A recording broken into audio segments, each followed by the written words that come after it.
Est-ce que je vous ai déjà dit que j'adore Glitch Studio? Or, il n'y a pas longtemps, je réfléchissais au mystère de Digital Circus et un petit détail m'est venu en tête. Au début, je me demandais quel est le secret derrière ce cirque numérique. À quoi sert ce monde virtuel? Et la réponse que je n'arrive plus à m'ôter de la tête est la suivante. The Amazing Digital Circus serait The Truman Show. Petite liste non exhaustive d'indices. Pourquoi y a-t-il un générique de début? Parce que si c'est un nouveau personnage, il va falloir qu'on refasse tout le générique. Pourquoi les jurons sont-ils interdits? À quoi bon en faire un lieu pour tout âge vu que la corruption les guette tous tôt ou tard? L'incroyable cirque numérique est un lieu qui s'adresse à tous les âges. Pourquoi y a-t-il une pub pour la Wacky Watch, que je prenais au début pour un simple gag?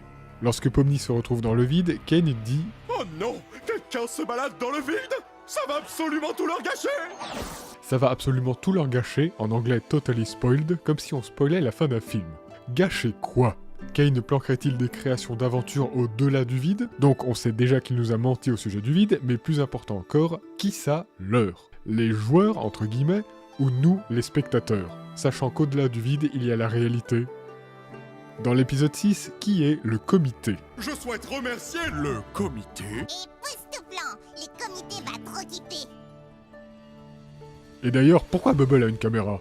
Pourquoi, et surtout pour qui, faire cette cérémonie des prix Bubble? C'est l'heure de la cérémonie des bubbles. Kane dit que les aventures servent à garder les joueurs sains mentalement. C'est des escapades amusantes pour nous empêcher de perdre la boule. Sauf que certaines aventures peuvent être horrifiques. Et au témoin d'un doute, mais il me semble que la corruption paraît être majoritairement provoquée par des sentiments négatifs. Les aventures serviraient en réalité à pimenter l'émission, comme leur nom l'indique, à faire vivre des aventures aux héros au fur et à mesure des épisodes.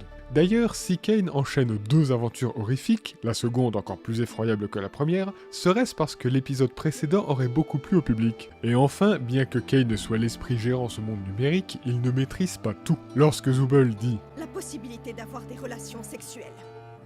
Kane panique avant même qu'elle le dise, comme s'il savait qu'il allait subir un effacement de mémoire. Il s'agirait soit d'une programmation, et si tel est le cas, pourquoi programmer Kane pour qu'il oublie ce genre de sujet si ce n'est parce que c'est une émission pour tout âge, soit quelqu'un serait capable de manipuler Kane quand des événements lui déplaisent pour les mêmes raisons que l'hypothèse précédente. Ah, et un petit élément que je trouve suspect, dans le premier épisode, Kinger demande à Zooble Dis-moi, tu n'aurais pas assisté à un jeu télé à l'intérieur?